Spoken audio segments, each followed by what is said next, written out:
বাসর ঘরে খাট ভেঙে গেছে, মানুষজন শুনলে কি বলবে? হ্যাঁ তাই তো, কিসের শব্দ হলো? ভাঙলো কেমন করে? তুই তো নতুন খাট কিনে আনলি।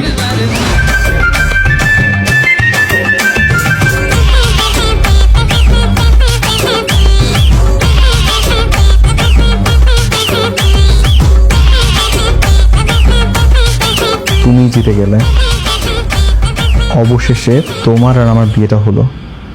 কেন জানি না আমার সবসময় মনে হতো যে একদিন আমি তোমাকে পাবোই, অবশেষে পেলাম।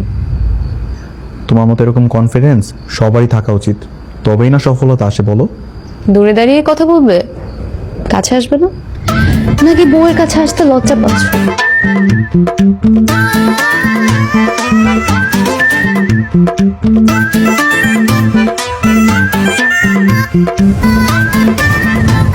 যেখানে বিয়ের আগে সবকিছু দেখে ফেলছো, সেখানে আর আমার লজ্জা লাগার মতো কিছু আছে? ইস, এত সরমের কথা বললাম না তো। বাসর ঘরে এরকম পচা কথা বলতে হয় না। তাহলে বাসর ঘরে কি করতে হয়?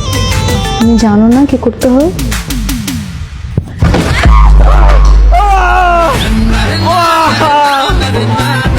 আমার মাজা ভেঙে গেল। আমার পা ভেঙে গেছে। আমাকে তোলো। আরে দাঁড়াও দাঁড়াও দাঁড়াও দাঁড়াও দাঁড়াও, মানুষজন যদি জানে।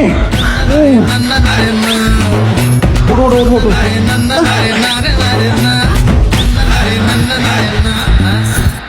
কোনো কথা বলো তো, বাসর ঘরে খাট ভেঙে গেছে, মানুষজন শুনলে কি বলবে? কিন্তু আমরা তো কিছুই করিনি, শুধুমাত্র বসেছি আর অমনি ধপাস। সেটা তো তুমি আর আমি জানি, বাইরের মানুষ তো জানে না। তারা ভাববে নতুন বিয়ে করছি, নতুন বউ পেয়ে একদম ধৈর্য হারা হয়ে যাতা।